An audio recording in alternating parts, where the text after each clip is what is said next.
I'm Samuel Reiman of the GSRC, and this is my version of Let's Drive.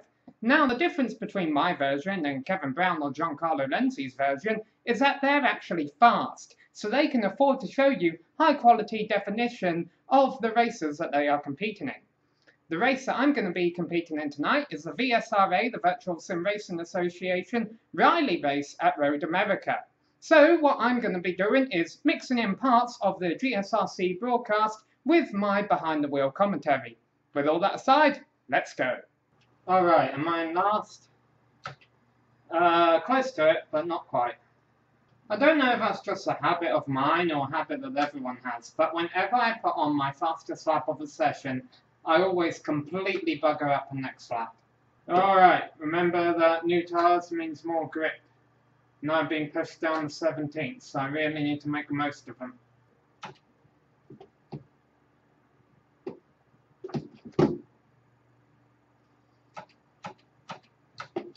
That is the first crash I have had the entire practice session. The sad then is if I have an incident-free race, I could get top 10. I am 15th out of 28 cars. That's not bad. I don't know where I want to start for this race, because I guess I should listen to the headset. Aren't you allowed to pit at the start? Welcome folks, this is qualifying. We were 15th out of I think 28 cars or so in practice, so that's a promising sign. I would like to avoid starting in the middle of the field, but I'm going to let these guys run their qualifying laps, see what times they're getting. If it looks like I'm going to be starting towards the back, I just won't even push it. If it looks like I can start within the top 10, I'll go give it all it's got. Gotta admit, I'm getting a bit nervous now.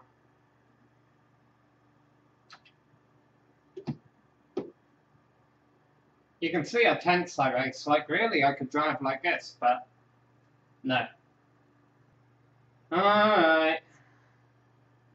I've just wrecked myself on the first lap. Whoa! I didn't expect to be that quick. I mean, I'm happy with what I got. I'm not happy to be starting in the middle of the field, that's for sure. Today they'll travel north to fight it out at the popular Road America in Elkhart Lake, Wisconsin. We'll see who comes out on top as we watch round 8 of the DIYSim.com American Road Tour live on the Global Sim Racing channel. Alright, it's time to race. For qualified 16th, I'm alright with that. Just want a clean race. Maybe we'll get top 10 out of it if we're incident free. I really want to get through the first lap incident free. If I can do that, I would really like to pit at the end of the first lap, get out of the main pack. Last corner as the pace car now rounds it up onto the front stretch, a very steep and long uphill portion. As the guys all square up, get ready to go. Pace car peels off, wow, and they get slowed up a bunch. In fact, cars are making contact back in the field, and we've got Lance Snyder off, turned around, a number of cars, and now we get a green flag. We're hearing that we've got one pitter. Ayrton, what do you see? Samuel Reiman has gone into the pits. I'm amazed I'm the only one that's implementing this strategy. It's legal, right? So Samuel Reiman, a newcomer to the series, obviously trying an alternate strategy as we watch Scarallo go off track. We're out of a draft, but I was getting passed by cars that had gotten a bad start, and that was costing me time. So that's why I came in. I reckon I is 31 seconds ahead. If I can't catch him, I've got problems. Looks like there's damage on Tomadian. Oh, there's going to be more damage as he gets hit in the side by Velasco and then runs into Derek Waller. Alright, 27 seconds by Entire. Call up 4 seconds already. Pass Eduardo just wrecked. So we're guaranteed a 26 spot finish. Couple cars in the pits. I'm up to 21st. Cool. Jairo Kanai is 10 seconds in front of me. So I caught up 11 seconds on him that lap. Yellow flag. Jairo Kanai is spun. Where are you, Jairo? There you are. Thank you. There's a lot of them in the pits. I am by one of them. I am by two of them. By all three of them. Now they'll catch me if they're faster than me. They're 4.3 seconds behind. The driver who's the front of the drivers who have pitted is actually Matthew Thill, sitting in 18th place at the front.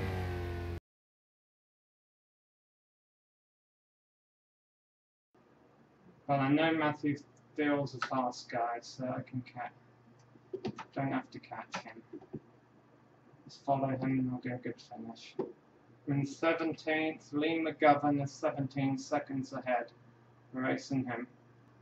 The good news is the cars by me aren't catching me up too quickly. Pulling away from the cars behind, we're going to catch Lee McGovern on the front stretch. Let's make our move.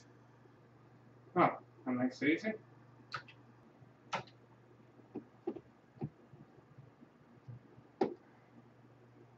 They should all be pitting within the next couple of laps. Alright, I'm beginning to get nervous now. Because I've got a high position and I don't want to give it up. Whereas in reality, the cars by me are faster than me. Look at George Fike. How did he get up into 8th place, Bill? Oh, I don't think he's pitted yet. Yeah, he is going now. into pits now. George Fike is only 2 spots up. But something tells me he hasn't picked yet. Yep, he's in now. Alright, Derek Waller and Bruce Paul are going to catch me. Rome Alcala has been catching me, but not much. George Fike is a bit faster than me, but I'm ahead of him. 2 cars by me have rammed me down a lot this lap.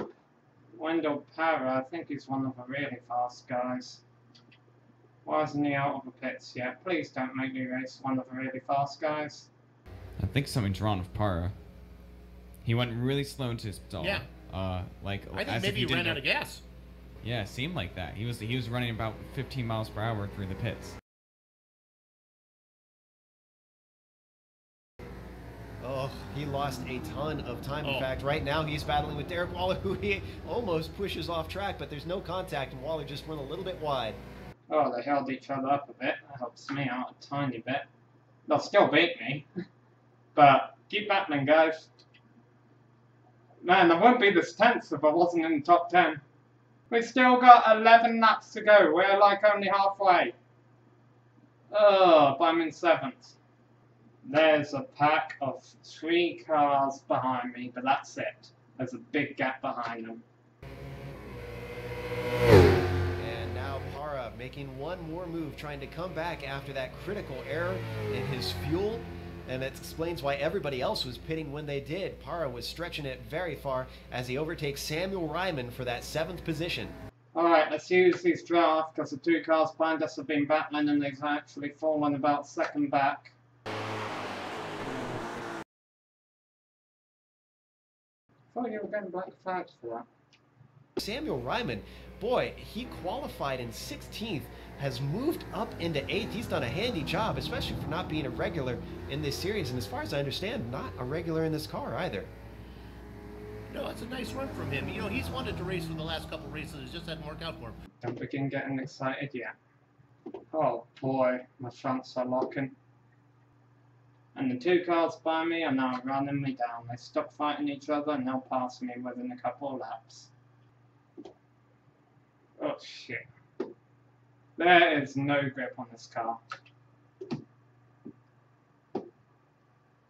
This is why other people didn't do the same thing I did. Just back it up earlier. Alright. 2 cars by me will get me within a couple of laps, but I should be able to get 10th. For the last 5 laps I did not say a word. However, I was right. Derek Waller passed me for 8th and I fell to 9th, but I was able to hold on to his draft and keep ahead of Bruce Paul. I bet Bruce is an Australian.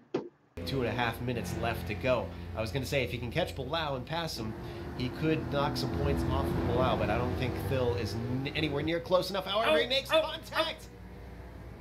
Managed to hold on to it. No, I take that back as Parra now hits the concrete wall on the right side. Wendell Parra rejoined the circuit, right in front of us. Then, Matthew Thill spun and rejoined, right in front of us. And, with 2 laps to go, we had a 5-car pack battling for 6th.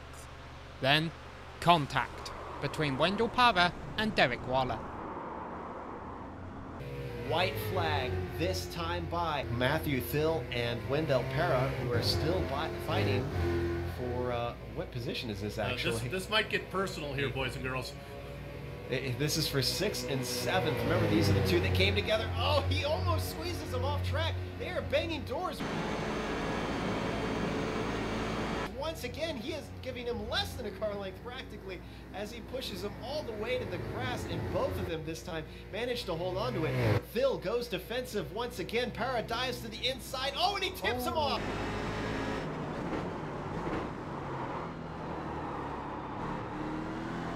I lose 7th to Bruce in the next corner, but then get it back as Wendell Para is booted for spinning 2 cars in 2 laps and abusing the turn 5 track limits.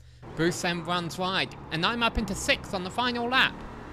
Are you kidding me?